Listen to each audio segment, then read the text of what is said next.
Stand by for your 1 minute mark. Coming in 5, 4, 3, 2, 1. Mark 1 minute till airtime on the LSU Sports Radio Network.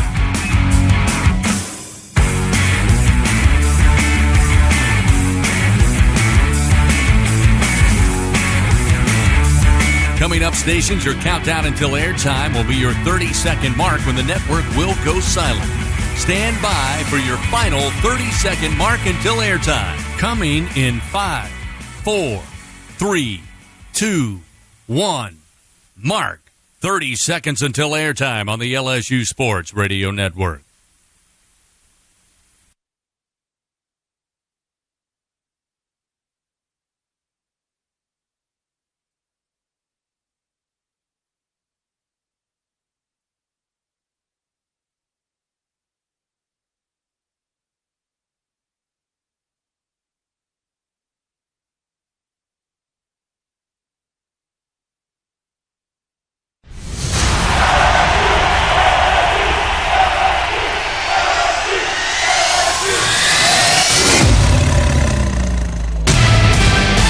It's game week for LSU Fighting Tiger football. This is the Brian Kelly Press Conference, presented by the Louisiana Farm Bureau Federation. This week, it's the home opener as the Bulldogs of Louisiana Tech travel down to take on LSU inside legendary Tiger Stadium for the first time since 2018. The first thing you need to have when you go on the road and play a top 5 team is confidence in the belief that you can do what you need to do. And our guys believed that they were going to win the game. They really did. Coming up, head coach Brian Kelly sets the tone for the Tigers this week and updates all things LSU football. But first, with a preview of this week's matchup from inside the Capital One studio at legendary Tiger Stadium, here are former Tiger Gordy Rush and the voice of your Fighting Tigers, Chris Blair. Indeed. Welcome in once again, a special Tuesday edition of the Brian Kelly Press Conference. And I certainly hope everybody had a great Labor Day weekend holiday. Pretty sure we all did after a thrilling 17-10 win by LSU on Saturday night over in South Carolina against Dabo Swinney and number 4, Clemson. Now, no more talking about week 1 woes. Arguably the toughest opener with a top 5 team in their home, not a neutral site, of course. And while it was just a 7-point win, it really felt like LSU dominated with physicality, had some really creative and solid offensive plays, especially in the second half, which we'll talk about, and then a relentless defense that had the orange seeing nothing but purple and gold. Gordy Rush, I mean, definitely felt like a home field advantage early on, but once Nuss and Aaron Anderson got moving in that third quarter offensively, kind of when that fourth quarter came along, the fans who were sitting just below us, decked in all orange, they were all kind of, you could tell, they were getting nervous. And even though Clemson technically had a chance to tie it, possibly win late in that game, I just felt like as we left Memorial Stadium that the score did not tell the whole story of that game. And I think we saw that immediately as the national talking heads said, wow, LSU answered a bunch of our questions that we had going into the preseason. No question, and I think what jumped off the field at everyone was just LSU's defense, how fast they were, how physical they were, how relentless they were on defense. The LSU offense had its moments, and it showed a lot of potential. Unfortunately, 6 penalties for 45 yards, of course, an unfortunate fumble, and they shot themselves in the foot a little bit. But I think you could see the potential in the playmakers on offense. And, Chris, excited to see the team that we saw during fall camp be able to play at that level on the road against Clemson and come out with a W. I mean, the Tigers, obviously, the great news, big headline. I'm sure for Tiger fans, they're off to a 1-0 start, and we've got a long season ahead. But as I said, LSU, I felt like answered some of those major questions. This week, as we said, it's the home opener against Louisiana Tech. They got off to a 1-0 start with a home victory over another LSU opponent later in the season, Southeastern Louisiana, the final in that one up in Ruston, 24-0. I know the first answer that everybody got on the game Saturday early on, and that was the LSU defense. It really felt like the game started And defensive coordinator Blake Baker said, all right, guys, go get them. And LSU never took their foot off the accelerator. Cade Klubnik, who is a talented quarterback, he's going to have a great season. I have no doubt of that. He was held to 50% passing, 19 of 38, no touchdowns, had an interception.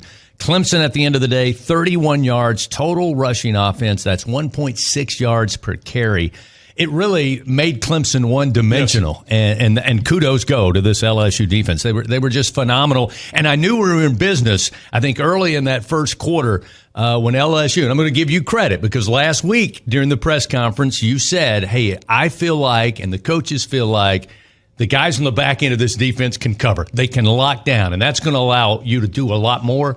And when we saw the corner blitz from the boundary and P.J. Woodland, who he and Perkins led the team with 6 tackles, I thought, I can't remember the last time we saw that look so good, and I knew LSU's defense was in business. And you're exactly right. That defensive secondary was fantastic. Their ability to play man coverage. Mansour Delane, of course, got a game ball and had the interception. You mentioned P.J. Woodland. P.J. Woodland came in and started at that corner position in front of Ashton Stamps, and DJ Pickett backed him up. DJ Pickett played in nickel packages. He was fantastic. And what can you say about the safety play? When Halsey came in the second half, his presence was felt. I thought Cooley was fantastic, and Jordan Gilbert had to start in place of Halsey. He did an excellent job as well. And when you can play man and you can lock people down, it affords you the ability to play a lot of games with that front seven. And LSU simply this year has so much talent in the front seven, and they're deep, Chris. They can run numbers at you, and that's what they did. Yeah, again, Klubnik pretty much running for his life. And as we said, the running game outside of the rushing touchdown in that first half, that was about it for Clemson offensively. They just looked like they never were able to get solid footing. Harold Perkins Jr., it was so exciting to see him. It was fitting, I think. And again, it was week 1. I know the sample size for this team is small, but for that game to end with Harold Perkins Jr. saying, no, you're not going to get a clear throw. You're going to throw off your back foot, and I'm going to hit you as soon as you release. And eventually it's short arm to give the turnover on downs and seal the victory. But, Coach Kelly said, we want to see the Harold from 2 years ago. My goodness, he looked bigger, stronger, and faster. All of it. And you know what, now his ability to play in coverage and play in space. You remember that freshman year, they didn't even play him against Tennessee in Tiger Stadium because he really struggled in space. He was able to drop in the coverage. His ability to diagnose plays as a linebacker and move inside out. There was twice that Jacob Hester mentioned in the first half how he filled and stopped the run play. He's turned into a complete linebacker at that star position. And I can't believe we've been going now for about 6 minutes and I haven't mentioned the Weeks brothers. I thought they played well. And one of the bigger plays defensively to me was Whit Weeks coming up on one of the few designed runs on that quarterback draw for Klubnik. And, that's a big play that, again, you kind of took that away. And we didn't see it again because Weeks was able to get in the hole, bring him down quickly, and suddenly you're like, okay, we're going to have Cade and these receivers win this game. That was one time that LSU did not have Harold Perkins Jr. playing that spy position, and had Weeks not made the play, Klubnik would have gone for 20 yards. He did a great job of shedding the block and falling back into it. And look, to have Klubnik, who is such an outstanding athlete, and he can extend plays, and obviously he's able to run the football and make plays with his feet. I thought the game plan that Blake Baker and company had was fantastic. They did a great job for the most part of keeping him in the pocket, and then had somebody accountable for him on the second level. 17-10, LSU gets the win, moving to 1-0 on the season. Got to talk about offense because, as I said in the opening, I thought there were really some creative wrinkles that we saw from this offensive coaching staff. Kudos to Coach Sloan. Kind of felt like there was a little bit of wrinkle there from our run game coordinator, Alex Atkins, as far as some of the more creative runs, especially those where they motioned Xavier Thomas. He went counter once and then went strong the other side on another, and both were impressive. In fact, Xavier, the first guy since Jaden Daniels to complete a pass, and catch some passes, and obviously run efficiently. So he was doing it all. And Garrett Nussmeier, I thought, had a tremendous game. Again, I know it's early, but everybody was putting the emphasis on a handful of quarterbacks, Gordy, in that first weekend. And to me, Garrett Nussmeier, of the names that were mentioned, had a spectacular debut, throwing the football and really managing the offense. And one of the things when I went back and watched the game, there were a couple of critical decisions he made when Clemson looked like they had the right play and the right execution. And he was able to find his check down quick. He was able to go back to that screen, fake that screen a couple of times. I just thought he played tremendous. You look at the stats. He was 28 of 38 for 232 yards and a touchdown, no interceptions. LSU as a team rushed for 108 yards. But to me, it was the intangibles, his leadership. And there were times where he audibled twice. Yeah. Twice and was able to get LSU into the right matchup. And I think matchups is going to be a key word all season long. We saw packages such as 13 personnel. So that's one running back, 3 tight ends. But the deal is you got really athletic tight ends. And there was a couple times in the second half where they would flex both Green and Sharp out wide and put Juwan Johnson behind them. And basically that's a toss sweep, but they ran it one way and then flipped it to the other side. And so you have 2 big tight ends blocking on cornerbacks.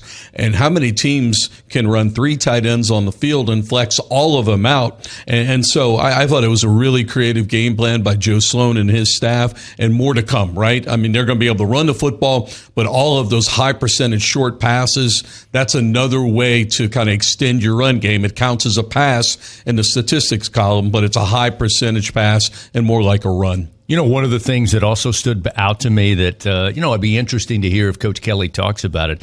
It was week number 1, and typically in these type matchups, in any matchup, when you start the season, you always seem to think the defense is going to be ahead of the offense for both teams. Mm-hmm. And I know LSU, a couple of self-inflicted errors there. Obviously, the 2 fumbles in the first half certainly took an opportunity to put points on the board. But that got cleaned up. I mean, both the penalties, mental mistakes, as well as no turnovers in the second half. And suddenly Garrett Nussmeier and Aaron Anderson, to me, kind of jump-started LSU early there in the third quarter, and you thought, oh, wait a minute, this defense is playing great, and now the offense is starting to catch up, and this could be a lot of fun. No, absolutely. And I think you now see the complexity of what LSU's doing offensively in the sense of a lot of different personnel groupings, a lot of different looks. As Coach Kelly mentioned to me in the post-game interview, there was 3 or 4 times where they got lined up wrong. They had to burn timeouts. They got a couple of, penalties for guys motioning incorrectly, so forth and so on. Once you get all that cleaned up, now that you have it on film and you get to back on the football field, I think the sky's the limit. There's so many different looks and problems they can present a defensive coordinator. You don't have enough time in a week to prepare for a 4 wide set and then come back the next play, and they can run 13 personnel, 1 running back and 3 tight ends. But I have to treat these tight ends as blockers. It's a handful for an offense or defensive coordinator. LSU really saved the day for the SEC on Saturday as far as these big matchups are concerned. Kudos to South Carolina. They did their part on Sunday in that win, but LSU certainly making a statement, getting the win 17-10 over Clemson on the road against a number 4 team. Congratulations, Garrett Nussmeier, well-deserved SEC Offensive Player of the Week, and Braylon Moore, again, snap not an issue. I thought the offensive line against that front 7, certainly that front 4 for Clemson, played phenomenal, and he was also awarded Offensive Lineman of the Week. So we get ready for the home opener. That is coming up this Saturday on a Saturday night in Death Valley. It'll be Louisiana Tech coming down. The Bulldogs off to a 1-0 start. We'll talk about the Bulldogs leading you up to 12 noon when Brian Kelly takes over at the podium at Football Operations. This is the Brian Kelly Press Conference. In Louisiana, we love our LSU Tigers. When the band strikes up those 4 iconic notes, the fans go wild. At Louisiana Blue, we're Tiger fans too. That's why we've teamed up with LSU Athletics to bring you the compassion of the cross and security of the shield, so you're free to wear your stripes and roar. Live Louisiana. We've got you. Louisiana Blue, Louisiana True. Proud partner of LSU Athletics. There was a time when a person's word was enough, a time when a handshake meant something, and integrity really mattered. For over 70 years, the values of Farm Bureau Insurance have been rooted in hard work, faith, and family. In that time, we've seen the world change in many ways. What hasn't wavered is Farm Bureau Insurance's commitment to protect our customers' way of life and serve the communities in which they live when they need us most. You deserve more. You deserve a promise. Learn more at lafarmbureau.com. Every Tiger knows it's not just about where you are, it's about how you play the game. At LSU Online, we bring that same grit and greatness to your education. Whether you're watching from Baton Rouge or beyond, you can earn your degree on your time from anywhere. Flexible, online, built for Tiger Nation. Visit online.lsu.edu and win where you are. Get ready, Tiger fans! Venture Global is proud to partner with LSU Athletics, powering Louisiana and the world with clean, low-cost, reliable energy and fueling the future of our great state. As we cheer on the Tigers this season, we're also driving innovation, creating jobs, and supporting our local communities. Together, we're building a brighter, more sustainable tomorrow. Venture Global, proud partner of LSU Athletics, powering champions on and off the field. Go Tigers!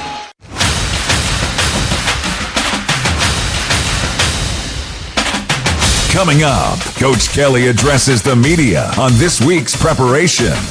This is the Brian Kelly Press Conference, presented by the Louisiana Farm Bureau Federation. Here again are Gordy and Chris.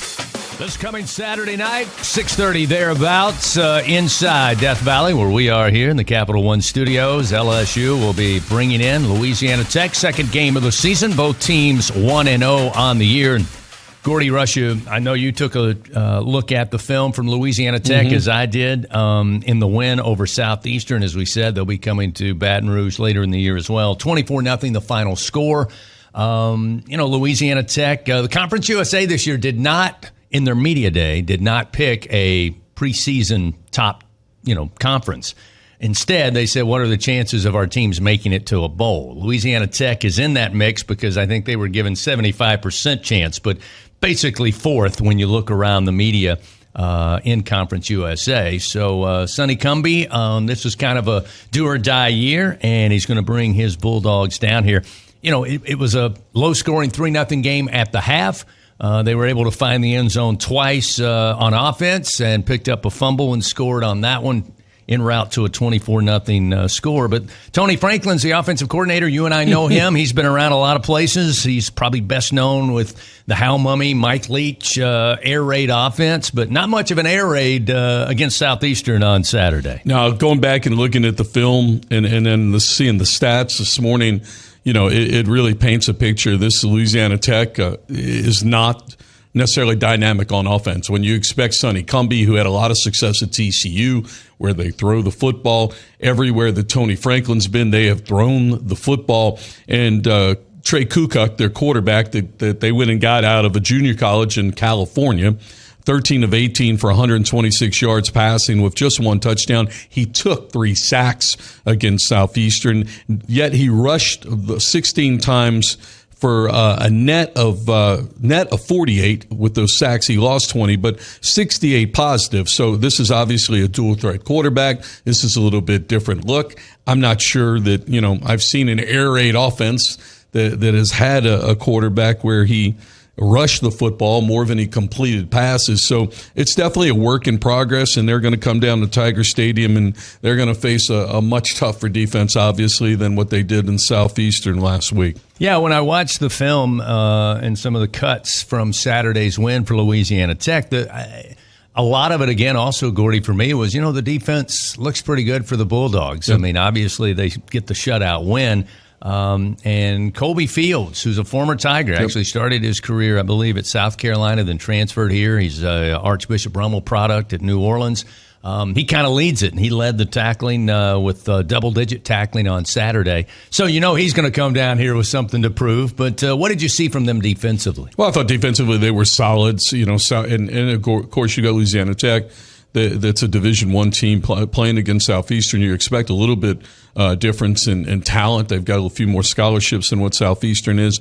But they were solid on defense, and we'll see how this matches up against LSU. I know Coach Kelly, when he joins us here in a few moments, he's probably going to say the most important thing for LSU this week is LSU and getting better. We mentioned that in the second half, much cleaner from a penalty perspective. Obviously, the turnovers, they got crisp on offense. Garrett got in that groove, and suddenly it really looked like what we all hoped it would look like.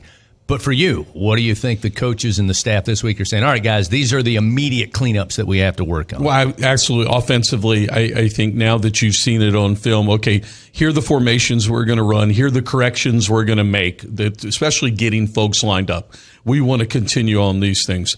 In terms of, I think they want to get a little bit more diverse in their run game. I think they were limited somewhat in some of the things they could do with Clemson's speed on the defensive line. And then I think on both sides of the football, I keep preaching this team has quality, top line, first string quality, and quantity. Want to see more of quantity, right? You played a lot of your ones. You're too deep on the offensive line. You'd like to get a few points out there and give those guys some meaningful reps because you have a very good second offensive line. You've got a lot of people you'd like to touch the football on that receiving core. You've got 8 receivers. You got 3 tight ends. What does that look like? And then Corey Raymond back there on defense. He's 3 deep at the cornerback position. They did play a lot of folks out there. I think you get a chance to possibly play 12 to 15 defensive backs in this game. So how do you rotate those folks in? It's a long season, and your ones don't need to take as many reps in this football game. You know, you mentioned offensively maybe seeing a little more of a vertical threat, which I expect this weekend. Right. You were down on the field, and, you know, it felt like to me that LSU had a really balanced attack, and what I mean by balanced attack was they were taking what the defense gave them. No question. It really didn't seem, and credit Clemson's defensive front,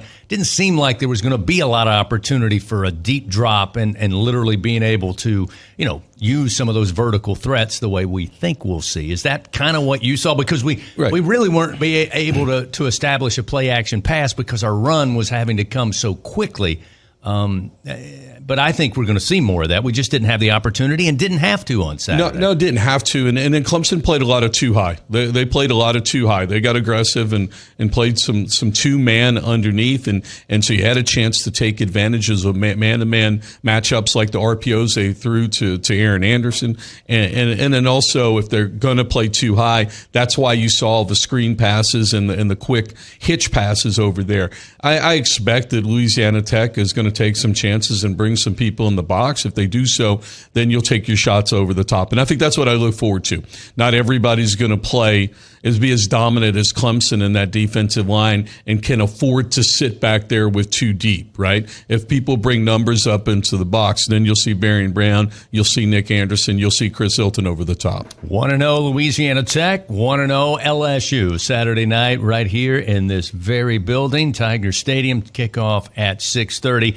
Coach Brian Kelly on his way into the main room, team room there at football operations. Real quick, Gordy, biggest surprise of college football for you over the weekend? Oh, it has to be Florida State. I mean, the way that Alabama struggled, and I need to go back and watch all that film. I certainly did see that one coming. Alabama is recruited well. We saw them last year.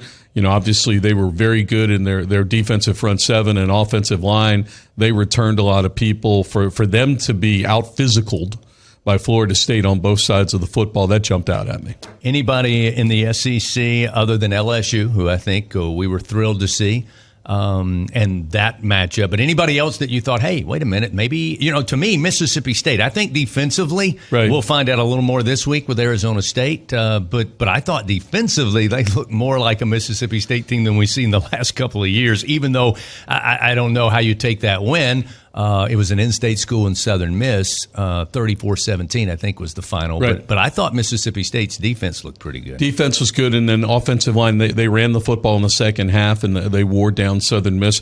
Look, I was impressed with some of the things that Auburn did on Friday night. Jackson Arnold, we know that he can run the football, and that's a good matchup. Hugh Freeze is a real good offensive coordinator, offensive mind in terms of spreading the football field, and can use and has used the quarterback and running it. Will Arnold be able to set his feet and throw the ball enough to have success when he comes into the SEC play? I think that was a nice story to see that. The other ones were just kind of mismatches. Didn't get a good feel for Georgia or Ole Miss in the games they played. Well, real quickly, Brian Kelly making his way to the podium. The Tigers come in number 4 in the coaches poll. Let's go to Coach Kelly. No. Okay, we'll open up with, obviously an opener here. Playing at Tiger Stadium is, such a special opportunity. So I know our guys and staff and fans and everybody associated with the program coming back to Tiger Stadium is pretty exciting. We got a lot of guys, I think like 45 guys that will be walking down Victory Hill for the first time. We were busy getting them, helping them secure suits, and so it's exciting. When you get a chance to open on the road and have some success, you build a lot of momentum. But then you take a look at now the opportunity to play at home. It heightens it even more. We've certainly feel great about what we accomplished, but our mantra this year is 1-0. So we celebrated that win, 24 hours. We came in, had recovery on Sunday. Monday we went back to work, put that behind us, and focused on Louisiana Tech, and we want to go 1-0. And we have to replicate all the things that we did to get to 1-0. And that goal for us will be the same each and every year. So I know you guys hear this each and every week from me, but we got a commitment from our guys that they want to do the hard things the right way, and that is building great habits, following a process that's in place that is successful, and that's not easy because you just take a look at the narrative leading into our first game. Our fan base was going to be eroding. The head coach is on the hot seat. They can't run the ball. They won't be able to stop the run. I mean, I could go on and on. We got, people taking shots at our process. It went on. And then 24 hours later, the same people said that we got one of the best teams in the country. So you can see how silly this is if you're just listening to those narratives. What we have to be focused on is what we can control on a day-to-day basis. And what we can control is how we prepare. And our preparation allowed us to play with great composure on the road in a very hostile environment. We competed on every play, but most importantly, we played with great confidence. Our guys believed going into the game that they were going to win the game, regardless of the situation. So that's what we're about, and we need to stay focused on that if we want to get to 1-0 this week. So a couple of things from the game. I think the thing that I'd like to point out is, I think it's easy to see energy and passion, and those things are important. Just working is not good enough. You have to have passion in what you do. And one of the things that stands out is there's a lot of passion on that defensive side of the ball. And with that passion is guys being selfless. I'll give you an example. Harold's play at the end of the game. He doesn't make that play unless our end, Patrick Pavement, gives himself up inside the C gap to collapse the tackle so we can get the wraparound. Or P.J. Woodland's sack earlier, where Jack Pyburn takes an upfield intentional rush to open up the D gap so he can get to the quarterback. And that happened pretty much the entire game. Guys playing their 1/11th across the board, and that's what Blake has been harping on. That's what we've been talking about in terms of how you play team defense. You first have to have a passion because you got to run, hit, you got to get excited, but then you got to do your job, not somebody else's job. And we had a lot of that going on at times, and we'll continue to build on that. From an offensive standpoint, what I thought really stood out, and you guys are not going to like this, but the receivers have been talked about so much about their playmaking ability, and they certainly have it. and they have it in loads. But they block their tails off. And that's another indication of a self-assist to we need to run the football. And we can't run it unless we're getting guys blocking downfield. And we did. And I know this is not the sexy stuff that you guys want to talk about, but winning on the road is hard against the top 5 team, and you got to do the little things the right way. And I wanted to illustrate that and make sure that I gave them the accolades for that. Garrett Nussmeier, obviously the SEC Offensive Player of the Week, which you know, and Braylon Moore did an outstanding job in his first start at center, keeping that offensive line in a really good position all night. Louisiana Tech. I'll start with this. Have a lot of respect for Coach Cumbie and the way he works. I get a chance to see him virtually all summer in camps. He's one of the hardest working coaches I've seen in the industry, just doing whatever he can to continue to build his program and recruit, in particular, the state of Louisiana. And I give him great credit for that. Obviously, from a standpoint of in-state, we relish these opportunities to play in-state. But we also know that our opponent, this is the biggest game of their career for many of them. So we have to be prepared and certainly do the things that we need to do. Defensively, I think they play with great energy. Colby Fields is a former player here, leads their team. He was the Defensive Player of the Year in Conference USA. And it's, again, a team from an offensive standpoint that centers around the quarterback. So, again, we'll be challenged to stop the quarterback and the quarterback run. So I know that was a lot. Appreciate you taking the time to listen. I'll open it up to questions.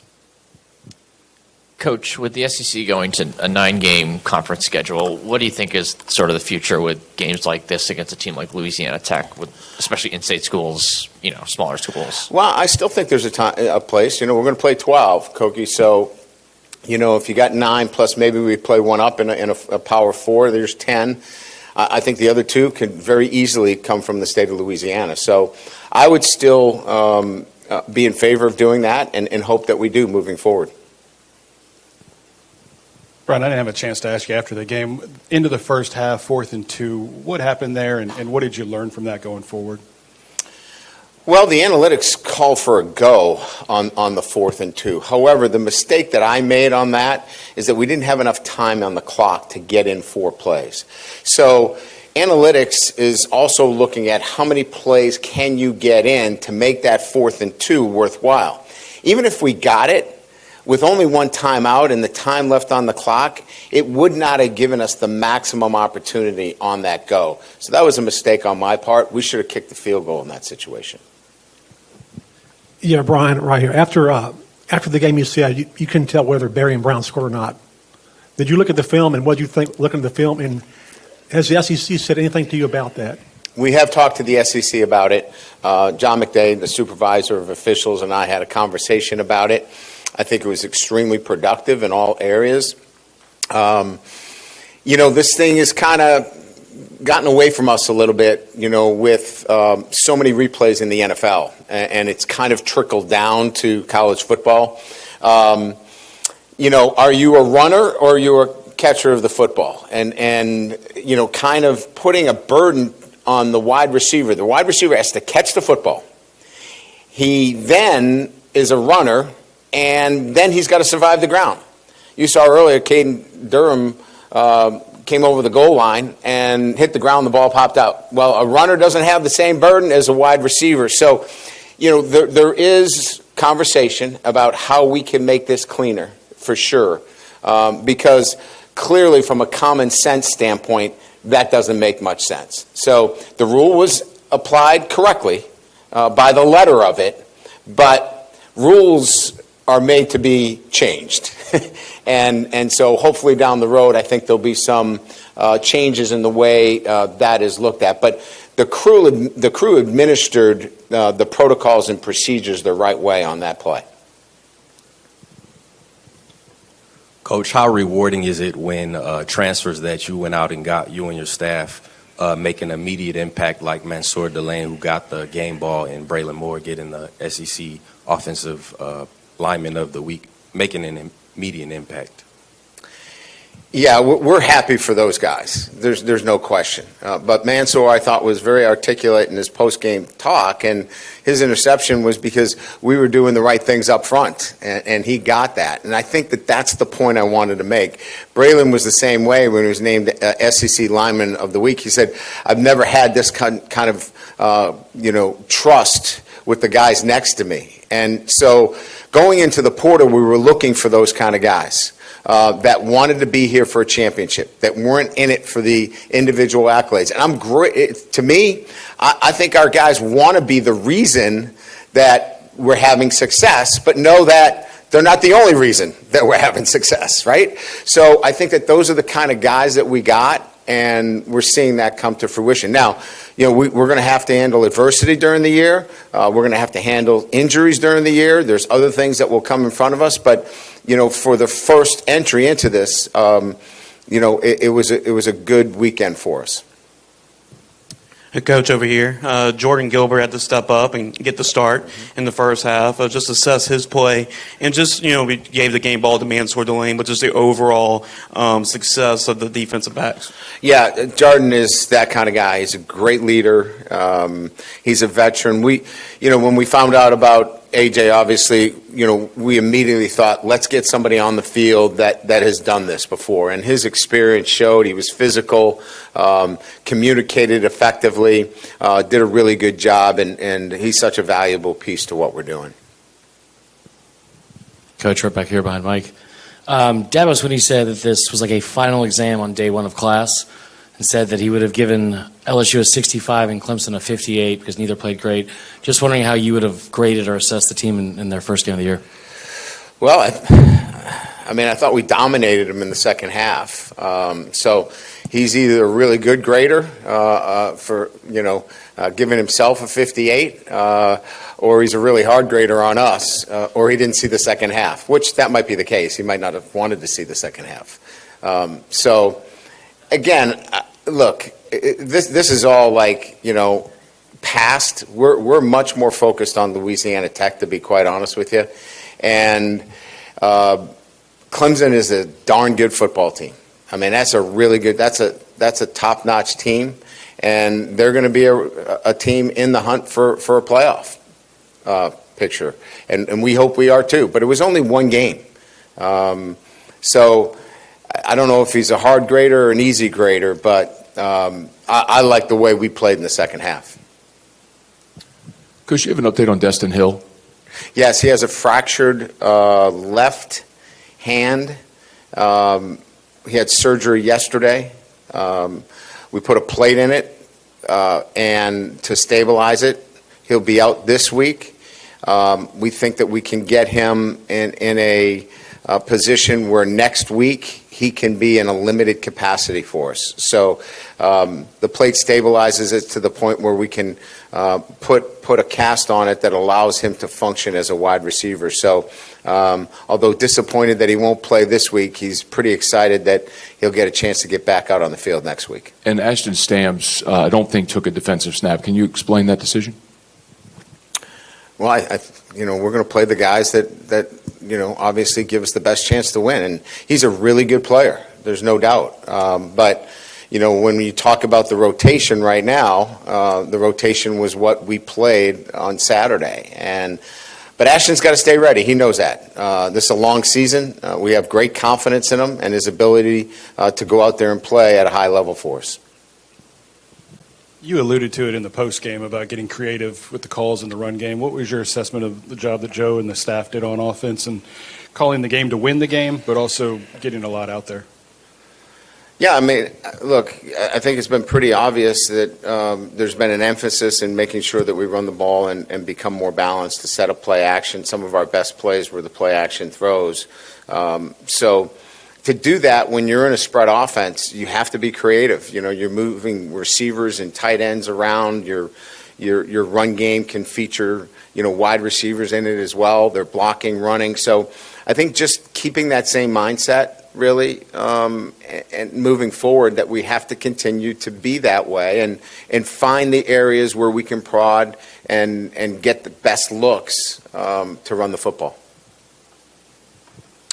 Coach, you've coached football for a long time. When you look at Trey'Dez Green and his physical gifts and the fact that he hasn't played football all that long, what is his future and what is his impact on the game even when he doesn't catch passes, right? He drew pass interference calls, so forth. Yeah. First of all, he's a terrific kid. I don't know if you saw it, but he waited for everybody to get into the locker room. He was the one guy that stood out there and just he's just, you get generational talents, right, throughout your career, but you don't get generational talents in kids that you love like that. He's so into his teammates and what they do and how they do it. He's selfless, and he's still learning. What I love is his willingness to stick his nose in there and get dirty in the run game, and he did a really good job there. The second thing is he's still working on his technique. So his technical ability is not just going to be run down the field and jump up and get the ball. That's not Trey'Dez Green's final piece of what he looks like. There's many more intricacies in running option routes and comebacks and things of that nature that we are excited to continue to work with him and grow. So we're just scratching the surface, and that's a great thing. Yeah, Coach. 0 defensive penalties, 0 carries that Clemson had that went over 10 yards. I'm curious if you can speak to Blake Baker and the defensive staff and getting this defense ready with, I believe it was 10 players that weren't on this roster last year that played in the game, just getting them ready so quickly for game one and to have such a efficient, kind of mistake-free night.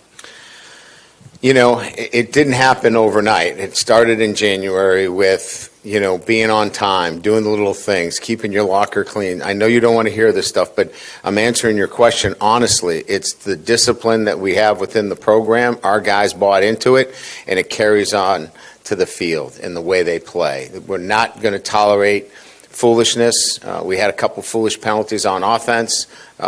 Those things can't happen. Our guys took full accountability for it, which is great, and we'll continue to do a better job communicating how we can be better in helping them not make those mistakes. But I think it's just an overall program perspective, and then those guys really trusting what we've been telling them and then going out and doing it. Brian, Aaron Anderson leads the team in receiving yards. I believe he had the most receptions as well. It's for a guy to, sort of miss some time in the preseason camp and to still come out and look to be as rock solid as he was last season, just speak to his, stability within himself and within the offense to perform the way he does. He's an electric playmaker. And Aaron would tell you that there's more there. And he's growing as a young man. And making good choices and doing the right thing, taking care of his body. And now the next thing is consistency in his practicing, because the carryover is when the lights go on, he's a different dude. So I just like his maturity and the growth that he is showing each and every week when he comes into the building. And that's why he's going to have continued success here and down the road. Coach, a few freshmen played last game. Harlem Berry had a carry. DJ Pickett played spot downs. Is there any plans to get them more involved into the game? We're going to play the guys that help us win. If it's 20 freshmen, I'll play 20 freshmen. It's hard to really say who's going to get in the game in certain situations. We got talented freshmen, and if they can help us win, I'm going to play them all. I'll play anybody. That's my job and responsibility, is to put the best 22 guys on the field to help us win. And if it happens to be some of those freshmen, they're going to play. Coach, with Bauer Sharp as a blocker, how is he?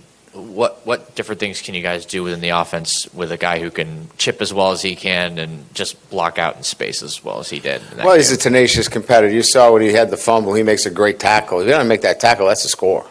I mean, he's just a competitor.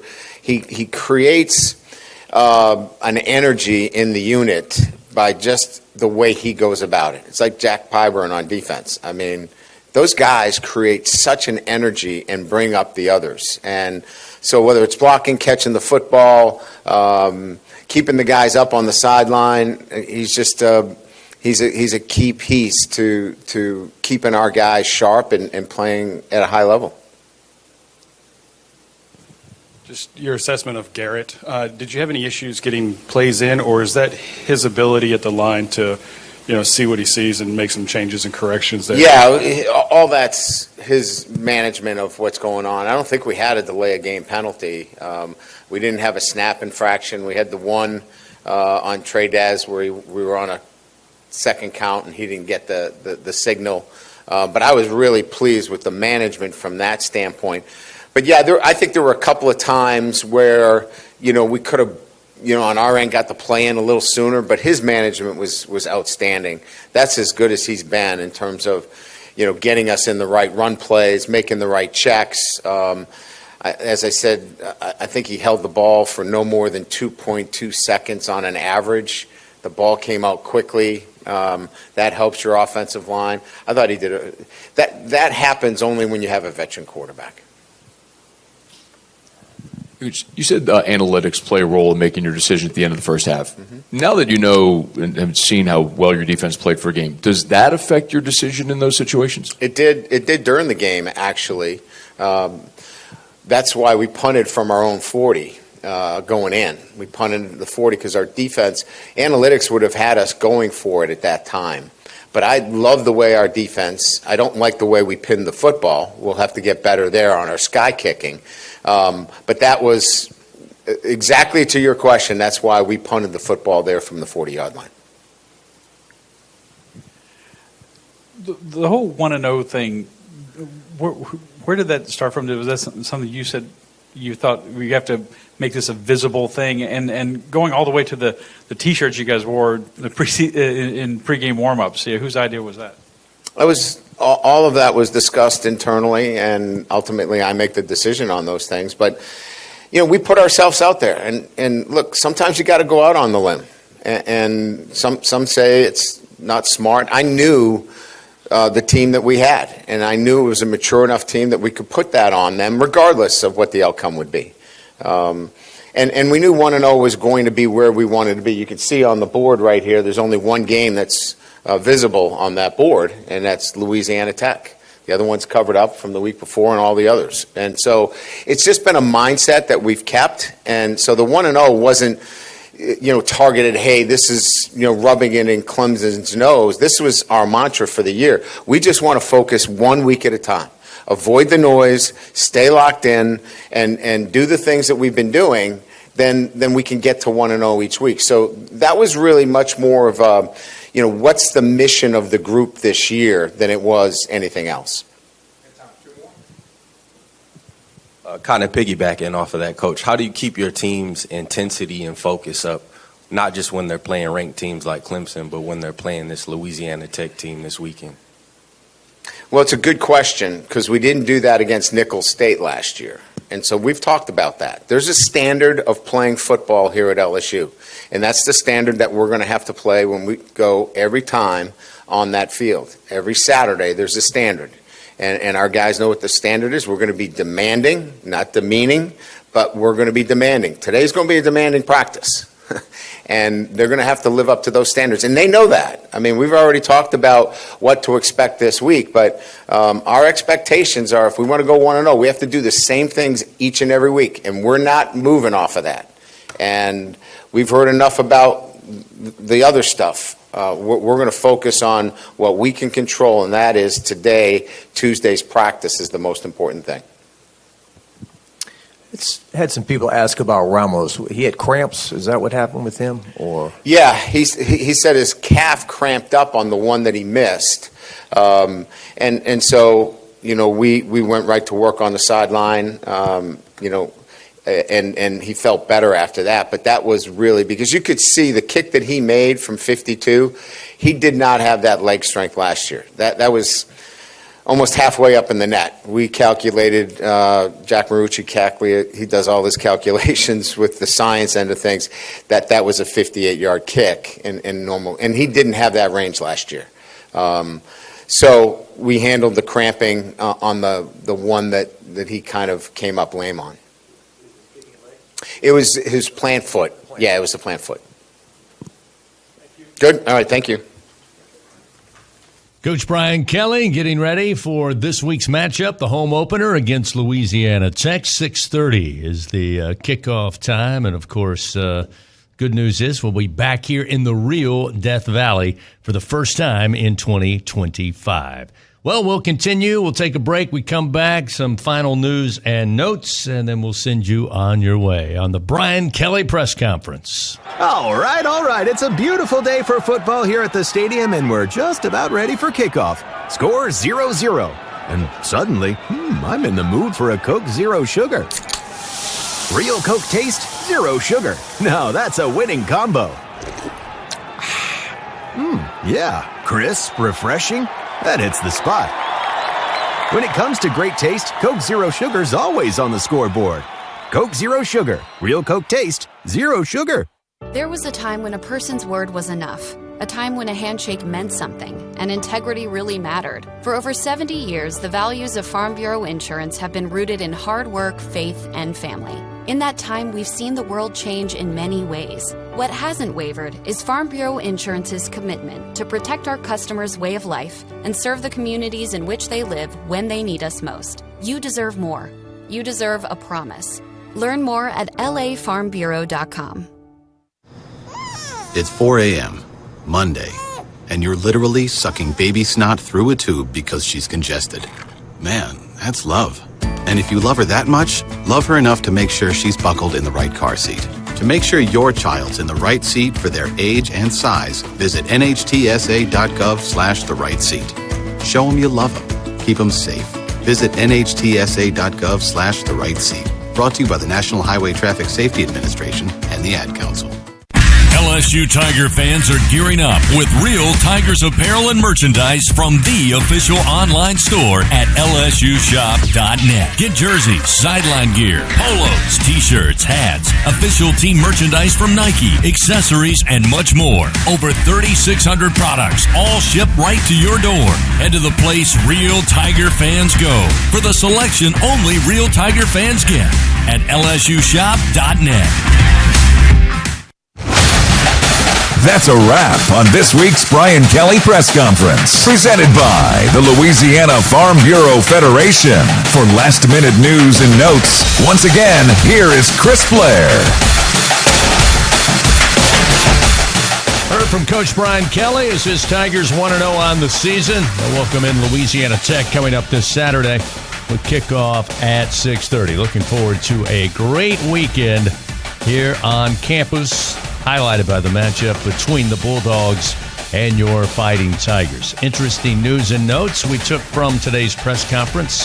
First of all, obvious that the two head coaches from this past Saturday's game, they looked at the game a little differently as far as how it was graded out. Tigers come out for the most part healthy and in a very physical game, so that's another great sign. Again, Garrett Nussmeier named yesterday the SEC Offensive Player of the Week. Braylon Moore, the SEC Offensive Lineman of the Week. And the Tigers certainly feeling good about where they are. Now they'll get back to working leading up to Saturday's kickoff. Coming up this Thursday, of course, it's the Brian Kelly Show, live from TJ Ribs, presented by Our Lady of the Lake Health.